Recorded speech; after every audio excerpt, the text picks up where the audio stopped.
오신 여러분을 주님의 이름으로 축복하며 사랑합니다. 오늘도 말씀을 통해 우리의 삶으로 온전하게 풍성하게 깨달아지는 시간이 되기를 주님의 이름으로 소망합니다. 오늘은 지체하지 말지니라는 제목으로 함께 말씀을 나눠보고자 합니다.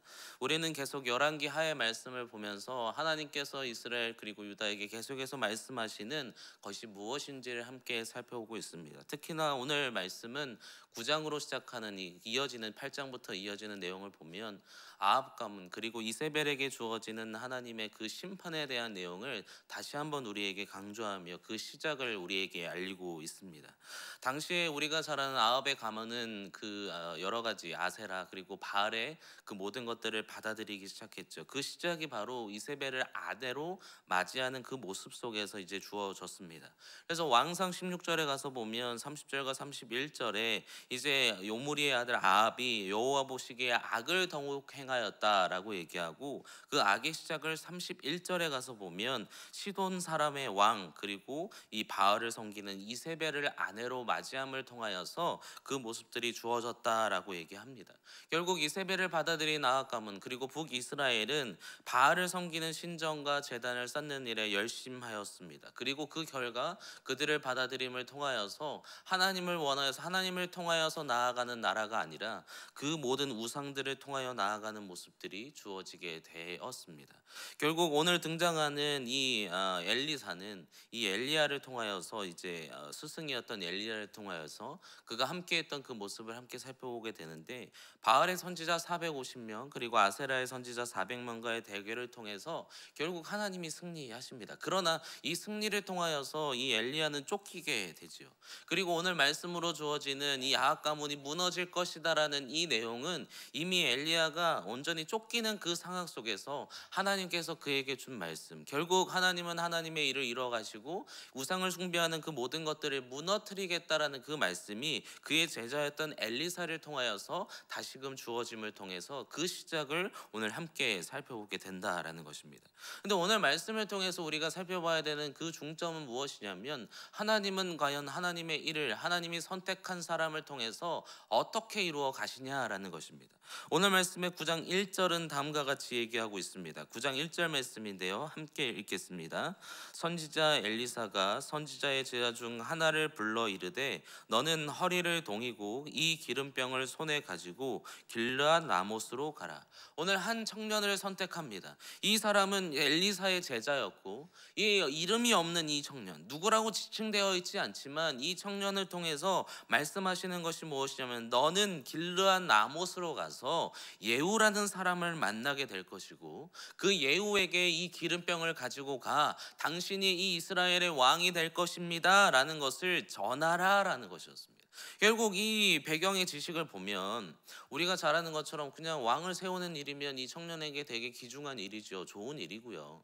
엘리사를 대신하여서 가서 하는 모습이 얼마나 좋습니까? 그러나 우리가 잘 알듯 이 당시에는 이 아합 가문이었던 그의 아들 요람 왕이 이미 왕으로 세워져 있었던 시기입니다.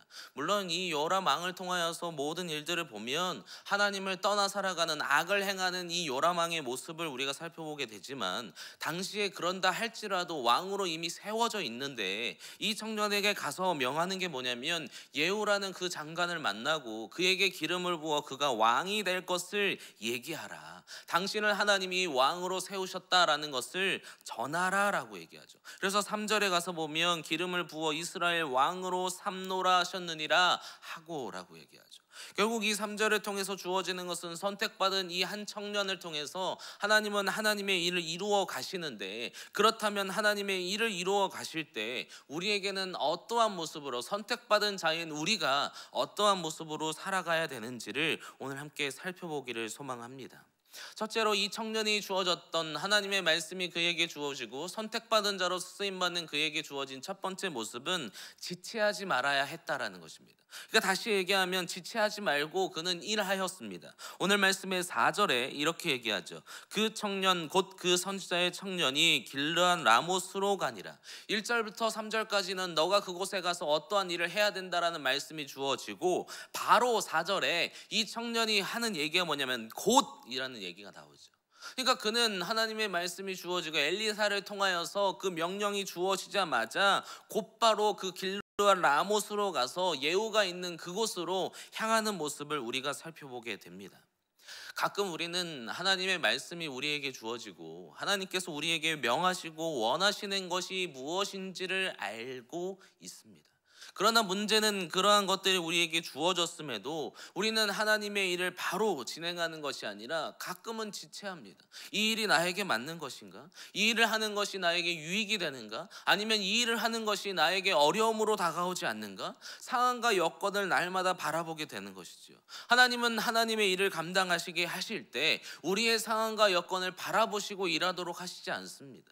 때로는 우리에게 그 상황들이 어려움으로 다가올 수도 있고 그 어려움 속에서 이 일을 감당하지 못할 것 같이 주어질 때도 있습니다. 그러나 하나님은 어떠한 상황과 여건 가운데도 하나님의 일을 반드시 완성하는 분이시기 때문에 우리의 상황과 여건을 생각하면서 머뭇거리면서 포기하지 말아야 한다는 것입니다. 오늘 이 청년은 절대로 포기하지 않았고 머뭇거리지 않았습니다. 곧바로 나아가 5절에 가서 보면 그 모든 사람이 있는 곳, 모든 사람이 그 주목하는 그 자리에 가서 예후를 즉 당신을 만나러 왔습니다. 나는 당신에게 할 일이 있으니 나와 함께 가십시다 라고 얘기하는 모습을 우리가 살펴보게 되죠.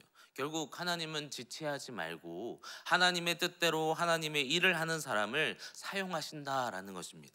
마가복음 1장 17절과 18절에 가서 보면 세베대의 아들들이 등장하는데 17절에는 내가 너희를 사람 낚는 어부가 되게 하리라 라고 말씀하시면서 그들에게 제시하시죠. 그럴 때 이 사람들이 18절에 이렇게 얘기합니다. 곧 그물을 버려두고 따르니라. 곧바로 그들은 그 모든 자신의 모든 삶의 모습들을 내려놓고 예수 그리스도를 따라 제자로서 일하는 그 모습을 우리가 살펴보듯이 하나님께서 우리에게 원하시는 선택된 일, 선택된 자라면 하나님의 일을 곧바로 순종할 수 있는 은혜가 오늘 우리에게 있기를 주님의 이름으로 소망합니다. 또 이 청년의 두 번째 모습은 무엇이냐면 명한 대로 행하였다라는 것입니다. 오늘 말씀에 이 청년에게 예후를 불러낸 후에 그곳에서 기름병을 통하여서 그를 기름을 붓고 결국은 이 멸망당해야 되는 이세벨과 아합의 가문을 결국은 심판하겠다는 것을 전하라. 그리고 나서 그에게 얘기하는 게 10절에 이렇게 얘기합니다. 마지막에 보면은 곧 문을 열고 도망하니라. 근데 그 앞에 보면 지체하지 말라라고 얘기하죠. 이 내용은 이미 9장 3절을 통하여서 모든 것을 전한 후에 곧 문을 열고 도망하되 그 다음에 지체하지 말지니라 라고 얘기하죠. 결국 이 얘기 전해진 건 뭐냐면 청년에게 너가 가서 이 사람에게 왕이 될 것을 얘기한 후에 너는 지체하지 말고 곧바로 도망쳐 나오라 라고 얘기합니다. 이 내용은 여러 가지 모습이 있겠죠. 두 가지로 살펴보면 엘리사는 이 청년의 목숨을 위해서 너가 혹여나 그 상황에서 잡히게 되면 죽을 수 있으니 곧바로 지체하지 말고 나오라. 그리고 두 번째 내용은 뭐냐면 이 내용을 전했어요. 그러면 예후가 이제는 물론 그 당시에는 반역이라고 얘기하겠지만 왕이 되어서 권력을 가진 자가 될 것입니다. 그러면 이 청년에게도 그 마음이 있겠죠. 왕으로 세워진 이 사람과 함께하면 나도 잘 될 수 있겠구나. 나에게 무언가가 주어지는 모습, 중책을 맡기지 않을까? 왕으로 내가 그를 세웠으니 나에게 무언가를 주지 않을까라는 그 마음에 그 욕심이 생길 수 있으니 지금 엘리사를 통해서 하나님의 말씀은 지체하지 말고 나오라라는 것이었습니다. 결국 이 청년은 10절에도 등장하듯 그 말씀을 모두 전한 후에 지체하지 않고 나아옵니다. 결국 하나님의 명령을 그가 원하는 대로 해석하는 것이 아니라 하나님이 명하신 대로 준행하는 자였기 때문에 하나님의 그 일이 결국은 이루어졌다라는 것입니다. 이 내용은 우리의 모습으로 살펴오죠. 우리가 상황과 여건을 보지 않고 하나님의 말씀을 곧바로 실행할 수 있습니다. 그러나 실행하다 보면 그 안에 우리의 생각들이 점점점 잠식하기 시작합니다. 그러면서 내가 했던 경험들, 내가 바라봤던 그 모습을 통하여서 하나님의 말씀을 그대로 순종하는 것이 아니라 준행하는 것이 아니라 내 생각이나 내 뜻이 개입되기 시작하죠. 결국 그 모습을 통해서 하나님의 일을 이루어가는 것이 아니라 우리의 생각을 이루어가는 그 모습이 주어졌을 때 그 모든 것들은 무너져 내리게 된다라는 것입니다. 우리가 잘 아는 노아에게 하나님은 정말 어찌 보면 어리석은 계속된 명령을 하십니다. 어찌 보면 이러한 일이 일어날 수 있을까라는 것을 계속해서 명령하시지만 창세기 6장 22절에 이렇게 얘기합니다. 노아가 그와 같이 하여 하나님이 자기에게 명하신 대로 다 준행하였더라. 결국 노아가 구원받을 수 있었던 그 이유는 어찌 보면 사람들이 아니면 세상이 보는 사람들이 봤을 때 아니면 자신이 생각하는 것의 모습에 봤을 때 이것은 어리석고 마땅하지 않다라고 생각되었지만 하나님의 말씀대로 그 모든 것을 준행하였을 때 그 땅의 모든 사람들은 심판받았지만 노아 가족들은 구원을 얻는 그 은혜가 결국 그들에게 주어졌다라는 것입니다. 그러므로 우리에게 필요한 모습은 하나님의 말씀이 주어졌다면 그것을 그대로 준행하는 은혜가 오늘 우리에게 있기를 주님의 이름으로 소망합니다. 결국 이 모습이 주어짐을 통해서 결론의 내용으로 와서 보면 이 한 청년의 순종과 한 청년의 하나님의 말씀을 준행함을 통하여서 하나님은 다시금 이 나라가 다시금 쓰임받는 나라로 세우기를 원하셨습니다. 그리고 그 결과가 오늘 우리가 읽고 있는 우리 11절부터 13절의 내용을 통해서 우리가 살펴보게 되는데, 아까 맨소도에 말씀드렸지만 심판의 시작이라 말씀드렸습니다. 결국 12절에 가서 보면 이제 무리들이 묻습니다. 당신에게 다가온 이 청년이 당신에게 무엇을 얘기했습니까? 이 예후가 얘기를 할 때 뭐라고 얘기하냐면, 그가 나에게 얘기하기를 나를 왕으로 세워서 이 아합 가문을 무너뜨리게 할 것입니다 라는 내용을 그들에게 얘기합니다. 당시에 있는 그들은 왕의 신복들이었습니다. 그러니까 요람 왕을 따르면서 요람 왕을 통하여서 권력도 얻고 모든 걸 얻는 자들이었기 때문에 만족할 수 있고 살아갈 수 있는 자들이었지만, 그들에게 주어진 이 얼토당토 않는 반역을 시작하겠다는 그 말이 어떻게 전달되냐면 13절에 이렇게 얘기합니다. 13절 말씀 우리 함께 읽겠습니다. 무리가 각각 자기의 옷을 급히 가져다가 섬돌 위에 곧 예후의 밑에 깔고 나팔을 불며 이르되 예후는 왕이라 하니라. 아무도 동의하지 않을 것 같았던 그 내용. 그러나 13절에 무리가 자기의 옷을 가져다가 섬돌 위에 깔았다. 당시의 옷이라는 것은 그들의 인격을 상징하는 것이었습니다. 그러니까 그들은 그 옷을 가져다가 예후가 앉을 왕자를 만들어서 당신을 우리가 섬기겠습니다. 당신을 왕으로 섬겨서 하나님의 그 뜻이 온전히 드러나도록 우리는 동의하고 함께 참여하겠다고 그들이 얘기하고 있다라는 것이죠. 말도 안 되게 이루어지지 않을 것 같던 이 일, 한 청년의 순종과 한 청년의 준행함을 통하여서 지체하지 않고 하나님의 말씀을 따라갔더니 이 일들이 결국은 주어짐을 통해서 다시금 이제 하나님의 심판이 시작되는 모습을 우리가 살펴보게 된다라는 것입니다.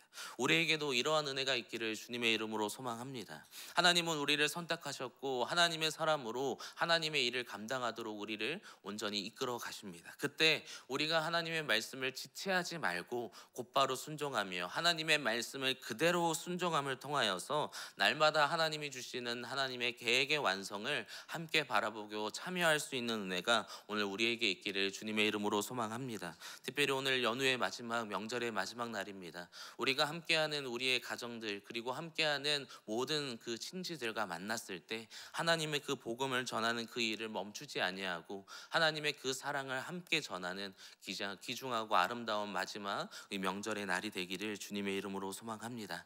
그를 통해 오늘 하루도 하나님의 말씀으로 날마다 행하여 나아가는 귀한 은혜가 있기를 주님의 이름으로 간절히 축복합니다. 함께 기도하겠습니다.